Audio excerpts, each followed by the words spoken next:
Chegamos então, mais um correspondente médico aqui na CNN Brasil, sempre contando com a sua participação. Eu já vou chamar a sua participação pela hashtag. Primeiro vou cumprimentar o Dr. Fernando Gomes, que se não tivéssemos o Dr. Fernando Gomes, não teríamos o correspondente médico, porque ele é o nosso correspondente médico.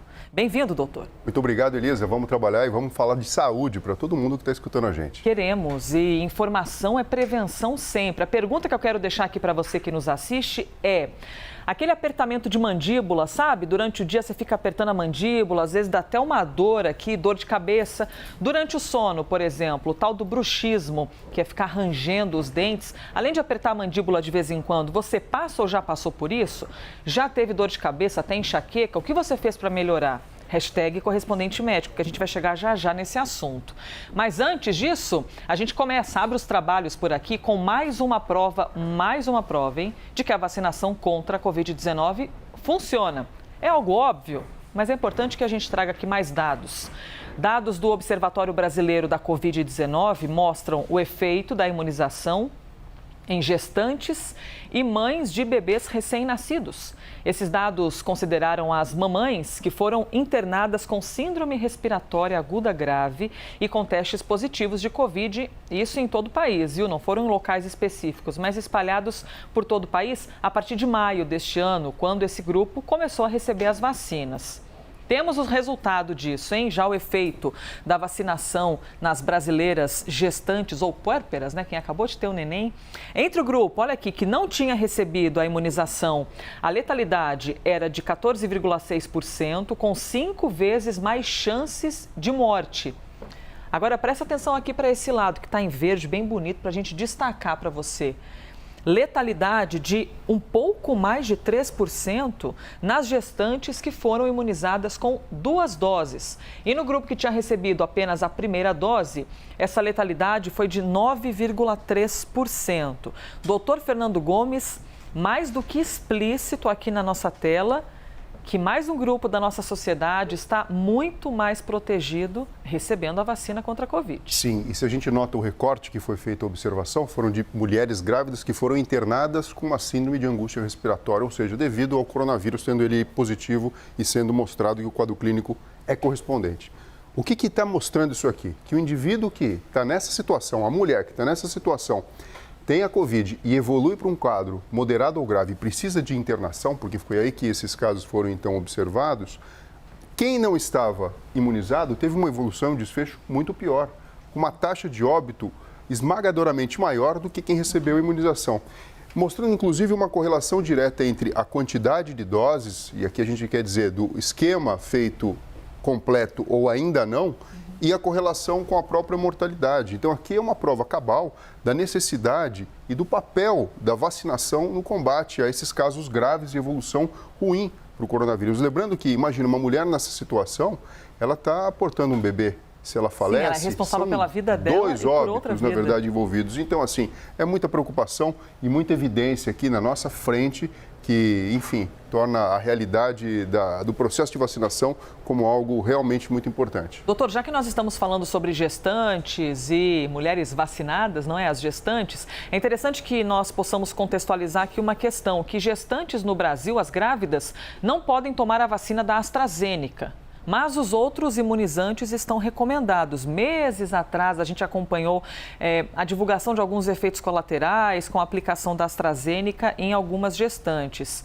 Inclusive, a Anvisa se posicionando, dizendo que a Coronavac, por exemplo, que era já um imunizante mais habitual, um imunizante que nós brasileiros temos um pouquinho mais de intimidade, porque a base dele, assim, digamos, já é mais conhecida em gestantes, por exemplo, diferentemente da AstraZeneca. Então, foram caminhos percorridos para que hoje nós tivéssemos essas determinações. A AstraZeneca não pode, mas todos os outros imunizantes, por enquanto, pode, é isso? Exato. Com a preocupação maior com a formação de trombos, e por isso, na verdade, essa vacina acaba não sendo tão indicada.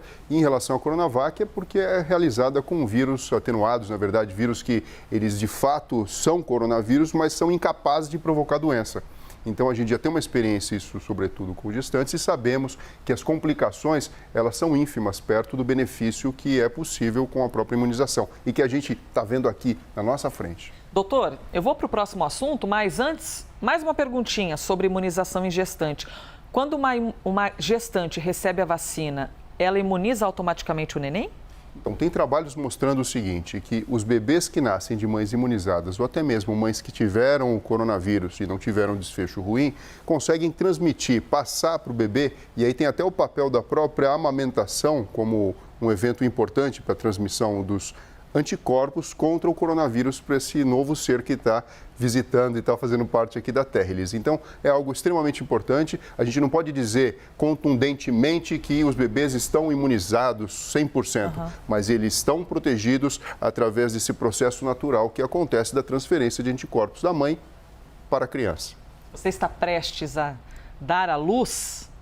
Que seja um bom momento para você e que esse seu filho ou filha chegue com muita saúde ao nosso planeta Terra, hein? Para esse mundão, depois de tantos acontecimentos. Eu estou aqui falando com você e olhando para o Twitter para ver quem já está mandando mensagem na hashtag Correspondente Médico para a gente poder falar sobre dor de cabeça e que pode ser causada por bruxismo. Você conhece alguém que tem uma dor de cabeça que não passa de jeito nenhum?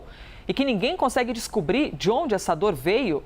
Muitas vezes a pessoa já procurou médicos, fez exames, não encontrou nada de errado, pois saiba que pode ser necessário procurar um dentista. Essas dores podem ser causadas por bruxismo ou por uma condição chamada de DTM, a disfunção temporomandibular. Quer ficar nesse apertamento, dá uma dor de cabeça danada. Sobre esse assunto, um artigo publicado pelo Centro Nacional de Informações Biotecnológicas dos Estados Unidos analisou quase 2.000 pessoas na Polônia e em Israel para detectar o efeito da pandemia nos casos de bruxismo e DTM. Os pesquisadores perguntaram, por exemplo, quantas vezes a pessoa acessava a internet para se informar sobre pandemia. A conclusão foi que o bruxismo e a DTM tendem a se agravar conforme as preocupações com a pandemia aumentam. E faz todo sentido, hein, doutor? Porque essa inquietude, preocupação e estresse reflete no corpo. E acaba sendo uma válvula de escape natural que muitas vezes a gente não percebe e acaba executando, que é esse morder. Isso quando a gente fala em vigília. Durante o período do sono, a gente pode atribuir isso ao que a gente chama de bruxismo, com alterações que são extremamente importantes e uma delas acaba sendo a cefaleia, a dor de cabeça, como você muito bem disse. Você imagina que existe um trabalho muscular, tanto dos músculos temporais como do masseter, a todo momento para manter a mandíbula em contato com o crânio. E isso faz com que esse músculo possa entrar em fadiga e pontos gatilhos dolorosos passem a ser descobertos e detectados. Então isso é só uma parte do que pode causar o bruxismo, por exemplo. Além das dores de cabeça, dores também na região mandibular, recessão gengival, com alteração. Você tem alterações da própria gengiva e até mesmo dos dentes que podem ficar cerrados devido ao atrito e o trabalho contínuo, porque a gente sabe que existe um propósito para a gente poder movimentar a mandíbula, para falar e para se alimentar, basicamente é isso. Quando você tem um esforço sobremaneira, sem uma determinada função que é necessária, você pode ter alterações, inclusive estruturais. Além dos desgastes dos dentes, o próprio sono prejudicado, porque você imagina, o indivíduo ele não consegue ciclar durante a noite de uma forma harmônica, porque está fazendo um trabalho muscular que tem implicações ósseas e, inclusive, na própria articulação temporomandibular, Elisa. Doutor Fernando Gomes, eu tenho certeza que alguém que está assistindo a gente está vendo aqui esses sintomas e pensando, não é que eu sinto isso e nem sei de onde possa vir? E é curioso como à noite, às vezes, a parceira ou parceiro ou alguém da família percebe que o outro está rangendo os dentes, a ponto de chegar a fazer barulho. Porque a gente está falando de duas coisas diferentes. Uma coisa é o ranger dos dentes e outra coisa é o apertamento da mandíbula. Pode começar a reparar, de vez em quando, de dia mesmo, conversando com alguém numa reunião, alguém preocupado, você vê isso aqui, ó. Esse movimento aqui da região da mandíbula, porque a pessoa está fazendo um apertamento dos dentes e não percebe, doutor. Por isso que é importante, às vezes, alguém que está vendo de fora, dar um toque, né? Principalmente com esse dente rangendo. Tem gente que fica até um pouco assustada, mas, na verdade, às vezes, uma ida ao dentista pode resolver. Existem diversas técnicas e os profissionais habilitados para isso utilizam diversos recursos, como, por exemplo, até mesmo a colocação de uma plaquinha que faz com que essa informação ela seja transmitida para os próximos músculos envolvidos que relaxam quando, na verdade, tem esse estímulo prolongado. Mas você pode imaginar, né? Existem algumas coisas também escondidas aí no dia a dia, no nosso hábito. Pessoas que têm o hábito de, por exemplo, mascar muito chiclete, muitas vezes estão escondendo ali um potencial problema. E, obviamente, né, o bucomaxilo e o odonto acabam sendo as pessoas responsáveis para detectar e ajudar a gente a recuperar essa parte importante da saúde. Lembrando que, quando isso reflete durante o período da noite e você tem uma alteração de sono, o seu dia seguinte pode ser extremamente complicado. Então, algo que parece simples, né, só relacionado aqui com a questão da própria boca, pode ter repercussões maiores ainda. Até mesmo com a parte otológica. Pessoas chegam a referir dificuldade de escutar, alteração no próprio conduto auditivo por conta dessa disfunção. Doutor, eu vou trazer aqui um relato até pessoal, porque é algo que surpreende, causa preocupação na gente, e eu mesma já passei por isso. Uns anos atrás, uma sensação como se esse meu ouvido esquerdo tivesse entupido, como se eu tivesse entrado na piscina e às vezes você sai com aquela sensação de que tem algo entupido, não estou ouvindo muito bem. Aquilo não passava, uma sensação esquisita. Fiz exame de audiometria, fui até aquela cabine que você ouve ruído para ver, porque às vezes poderia ser um sinal de um início de surdez, por exemplo, e a gente não pode desconsiderar as alternativas. Fiz todos os exames, até que cheguei em uma fonoaudióloga, que era minha fonoaudióloga na época, Rosa Cláudia, e ela disse: acho que você fica apertando muito a mandíbula. Você masca muito chiclete? Falei, de vez em quando. Ela falou, então pronto, primeiro, não fique mascando chiclete. E você vai deixar a mandíbula solta. E sugeriu um aplicativo, que é de graça, tem no celular. Se não me engano, é Relaxe Seus Dentes. Acho que é esse o nome. A cada meia hora o aplicativo manda um sinal perguntando, você está rangendo os dentes? Relaxe seus dentes. E aí você começa a perceber o quanto você está fazendo esse apertamento da mandíbula, que muitas vezes algumas pessoas têm essa região do rosto até aumentada. Descobri isso depois de diagnosticar esse problema na época, nunca mais aconteceu. Tem essa região do rosto aumentada, como se fosse uma hipertrofia, de ficar apertando muito os dentes e muito por causa de estresse, por causa de ansiedade. Pelo estímulo frequente, como forma de alívio da ansiedade. Quer dizer, você acaba pagando preço por isso, né? Porque você imagina um músculo que todo mundo, quando vai fazer força ou vai fazer algum exercício que exige uma demanda maior de energia, é natural que tenda a prender a boca. Isso faz parte do nosso próprio hábito e comportamento. Mas quando isso fica no plano inconsciente, uma manifestação do próprio estresse e ansiedade é essa. E você acaba pagando por isso. Por isso que é muito importante, Elisa, a gente prestar atenção nisso e procurar ajuda. Sim, 24 horas depois, esse possível problema na audição passou.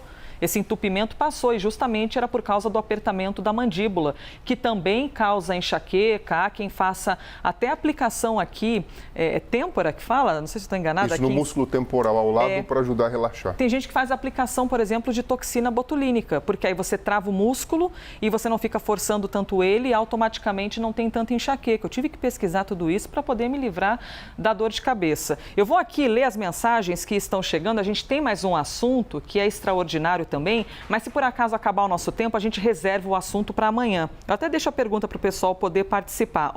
Fábio disse, minha filha de 4 anos tem rangido os dentes durante o sono. O que explica isso em uma criança, doutor Fernando Gomes? Isso, o bruxismo ele acaba sendo classificado como uma parassonia, são alterações que surgem durante o período do repouso, quando a gente deveria ter a musculatura simplesmente relaxada. Esse tipo de alteração pode representar um processo de ansiedade ou até mesmo um processo de amadurecimento do próprio sistema nervoso central, mas requer, obviamente, uma intervenção. Muitas vezes a colocação de placas e, em casos específicos de fisioterapia e algumas orientações adicionais, são importantes para restabelecer a saúde e permitir que a pessoa possa se desenvolver de uma forma normal. Wellington. Elisa, bom dia. Bom dia, obrigada, viu, Wellington, pela sua mensagem. Eu uso aquelas plaquinhas de silicone anti-bruxismo para dormir há mais de 10 anos. E anteriormente as dores de cabeça eram horríveis. Ou seja, o Wellington aqui legitimando o nosso assunto, né, doutor? De procurar um dentista, todos os médicos, os setores que forem necessários para a gente deixar a dor de lado, não é? Sim, exato. E lembrando que a plaquinha tem o papel de proteger o atrito em si e também de, a cada mordida que existe, desnecessária, existe um retorno dessa informação para a própria musculatura envolvida e com isso, então, o processo de relaxamento é conseguido. Mais perguntas que estão chegando aqui, doutor Fernando Gomes. E é interessante, cadê? Aqui, pronto. Alê, percebo que quando estou mais tensa, travo a mandíbula várias vezes ao dia. Depois eu sinto ela estalar perto do ouvido. Isso é comum também, doutor? Você percebe que aí já existe um comprometimento. Esse barulho de estalo tem a ver com a própria articulação temporomandibular, que de alguma forma está sendo exigida além do normal. Lembrando, né, Elisa, mais uma vez, o papel da nossa mandíbula funcionar é falarmos e nos alimentar. Quando o papel disso está sendo alívio do estresse, tem um problema aí que precisa ser levado em consideração e tratado. Muito bem, mande a sua pergunta sempre pela hashtag correspondente médico. Tem um assunto que a gente vai trazer no próximo episódio, eu já vou dizê-lo aqui para você conseguir participar. Anemia em crianças. Ou a sua filha ou seu filho foi diagnosticado ou apareceu em algum exame que ele está com anemia. Gestantes também muitas vezes apresentam esse cenário de anemia. É o seu caso? Você tem dúvida? Quer mandar sua pergunta? Pode mandar, que no próximo episódio a gente vai falar sobre isso. E se tiver mais comentários sobre bruxismo ou esse apertamento de mandíbula, por favor, mande também, que a gente volta a falar sobre isso com o doutor Fernando Gomes. Doutor, muita saúde para todos nós, não é? Porque conviver com dor não dá, é isso mesmo. Ruim demais. E a partir do momento que a gente sabe das coisas, não tem por que sofrer. Tem que correr atrás, porque para todo problema tem um diagnóstico e tem um tratamento. Repara aí se você não fica forçando a sua mandíbula o tempo inteiro, hein? Rangendo os dentes quando está estressado. É importante prestar atenção nisso e evitar quaisquer dores. Este foi mais um Correspondente Médico.